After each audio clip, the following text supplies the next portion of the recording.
All right, this is try number 5. We're live. We're live. We're live!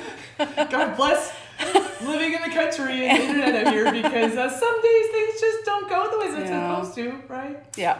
I just saw an article about COVID and how there's some announcements this week about making sure all of Canada can get reliable, fast internet. And days like today show us why we need that. So Exactly. I can imagine going through COVID, going through this without internet. It'd be madness. It'd be very strange. It'd be very strange. So, okay. It's Who's hungry? Who's thirsty? This girl. So anyway, okay, so it is Father's Day, hence why, or a week before Father's Day. Oh no, No, it's the 21st. Yeah, we've got time. We got time. That's why we're doing this now, to help you prepare for Father's Day, and because all dads are special and they deserve a special day. That's this my one. dad. Yes, that's a photo taken by Teresa Howell, who some may remember. She's actually my very first employee here helping us, and my dad just loved Teresa. And so hence how she got that photo, and it just like epitomizes him, like everything. Yeah. Like, he's got the gun, he's got his work clothes on, he's smiling. That's good. Because it was 50-50, right? So let's get real here. So anyway, he had a lot of work to do, so he's like really intense. Big Boy, the Chestnut Tree Cabernet Franc, the Gritstone Cabernet, which is 75% Cabernet Franc, 25% Cabernet Sauvignon, and the Bank Barn Baco Noir, which we'll taste in a little bit after we try the short ribs. And then, as you know too, because hopefully you're all fans and love the wine, all the white wines are named after people in my family. And so I've selected wines that are named after the men. And so it's kind of neat, the graduation here. So we have my grandfather, Lavelles Vidal. And then next would be my great grandfather, Elisha. Yeah. And then my great-great-great-grandfather, Robert Staff. So we have Lavelles Vidal, Elisha's Chardonnay, and then Robert's Block Riesling. And Robert Staff was the original settler to the property here over 200 years ago, and hence why he gets the Riesling, because it's the oldest block of Riesling on the property. It's about 26 years old now. So so it's Old Vines Riesling. We could say Old Vine Riesling, and same with the Baco. We actually could label that Old Vines Baco Noir now because they're planted at the same time in 94, because graduating university. OAC 94. All we want to do is score. But that's another video, so we'll talk about that later. Or not. So, anyway, that's good. Okay, so we got the wines. The 5 wines are $155.75. Yep. And I think those would go great, especially the Baco Noir, with some beef short ribs. So we did this a little bit different, as instead of just a beef short rib, it's like a Korean beef short rib. Or flanken. It's a flanken. It's another name for the cut is flanken. Because it comes from the flanken. Yes. Down on the... Get out the cow pick. So, for my Aggie friends, and be proud, I do know what a cow looks like. I know it's in horticulture, and you folks taught me well about cows-ish. So anyway, so we're coming to the bottom part of the cow, and the plate, probably. The plate? Yeah. Is this a plate? Yep, down there, yeah. Yep. All right, and then getting the ribs, and then cut, but... So then, instead of cutting the rib this way, we're going to cut it this way. And the cool part is that then with the meat, if you cut it really thin, of course, because it's going to be tough meat if it wasn't cut like this. But then you have all the different bones, and so we're accessing all the marrow of the bone, which is going to add richness in body as well. And there's nothing better than the meat from around the bone. Mm-hmm. So this is kind of cool. So this is marinated for 12 hours. Actually, it's a bit longer than that. Started this, put in the marinade about 9 o'clock last night. So this has gone 17 hours, I guess that would be. Yeah. And so we have unmarinated, and just see how the color and the texture change for being marinated for that length of time. See how much thicker and just more firm it is. Mm-hmm. And so it pulled some of the water out, and that flavor impregnated into the meat. So what was the marinade, Sue-Ann? Yeah. So it was so this is for 3 pounds of meat. You should use 3/4 of a cup of soy sauce, 3/4 of a cup of water, but wherever it says water, I don't like, come on. I've got a fridge of open wine, so we use 3/4 of a cup of Chardonnay instead, because that's just clever. There's no flavor. 3 tablespoons of white vinegar, 1/4 cup of brown sugar, 2 tablespoons white sugar, 1 tablespoon black pepper, and let me tell you, I freaked out about that because it looked like a lot of black pepper, but it's fine. 2 tablespoons of sesame oil, a quarter cup of minced garlic, and then half of a large onion. Actually, we used scallions though instead, and chopped them up nice and fine. That's what you see on the meat here, is the scallions and some of the garlic and stuff from the marinade. So yeah, so just let that sit in the fridge. Like put it in a bag and put your meat in that, and then like smoosh it all around. Leave it in the fridge. Roll it around in the fridge every now and then, as well, to make sure that marinade like gets into all the nooks and crannies. And then so we pulled one out. We just cooked one up real quick. You know, when it goes on a medium-high grill, it only needs well, you'll know, right? Because you want the fat to render out. You want it to get nicely cooked on the outside, but you want to have a little bit of red in the middle, a little pink if possible. And so like it might be 2 minutes aside, it might be 5 minutes aside, right? Yeah.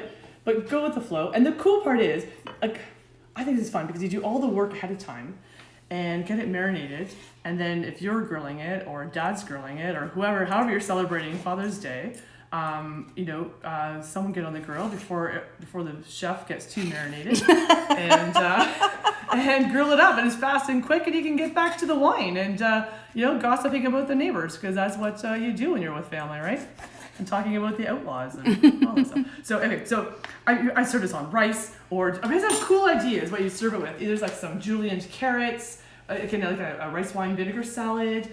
Some snow peas would be great. Other roasted vegetables like roasted peppers, and maybe some mushrooms. Some mushrooms and some soya as well would be great.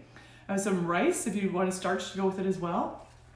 I'd even be happy with I think if I was at home doing this on my own, I'd just like a great big green salad and then this on top of it, and I don't know, I was gonna say cheese, but I didn't even need that. Just away you go. So anyway, okay. I noticed that your mom Wendy's watching. Is this what Wendy's getting for dinner? Mommy, this is for dinner tonight.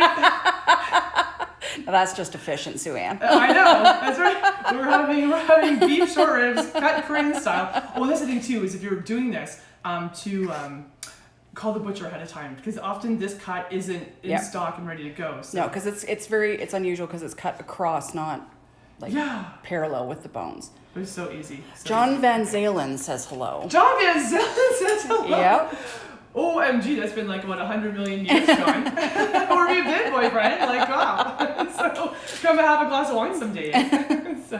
So what wine are you pouring to go with the Korean style ribs? I am pouring the Bank Barn Baco Noir. The new one, the 2019. 2019. So people are getting a little freaked out about a new vintage of Baco Noir. It's okay, folks. Everybody, keep calm and drink on. So because what's cool about this is, it's not aged in oak barrels, and so it's light and fruity, and it's all about the fresh fruit sensations first, right? So there's so few tannins in this wine because Baco doesn't have a lot of tannin. The grape, the Baco, the grape doesn't have a lot of tannin. I don't age this in oak, so you don't get those oak tannins, so it really just rolls off the tongue. Yeah. And this is neat the way it has like this violet and red berry notes to it, and it's almost like cherry pie type thing, like those cherry pie cherries, and so yum. Okay, you should always taste the wine before the food, right? Because, well, the wine's more important, right? Unless you had like 9 bottles of dinner last night, such as this girl, and hopping back on the horse here, so. Little hair of the dog there? You see, when it's good wine, you can hop right back in and it's no problem at all. So anyway. All right, now have a little taste of the short ribs. I want to see. Okay, light, fresh, crisp, delicious. You get that fruitiness, and then with the heartiness of the beef rib. And you know what? It's so succulent. Like and all that fat. That's just good eating. And just to because it's rendered down. And don't feel the cool part about this too is when it's on the barbecue. They say when you're cooking steak, just grill one side and then grill the other side, and then you're kind of done. Yeah. Well, this move it around, get that fat to render down, and you really can't mess this up because it's just so easy and fast. So.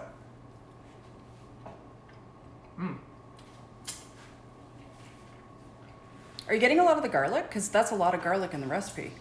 Or did it sort of soften up? The garlic and the soya is really super cool, and there's a little saltiness to it as well. That's going to make this extra refreshing, and that's probably going to work best here is the saltiness, It's kind of infused from the soy sauce that's in the elements of the soya. Yeah. And then you get the juiciness of the wine.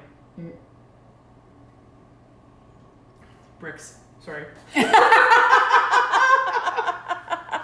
He's being so good today. He is. He's kind of breeding him up a little bit. So, but he's made no star appearances today and barking for getting in and out. So, anyway, okay. I think it's a great combination for Father's Day. Let us know what you need for Father's Day.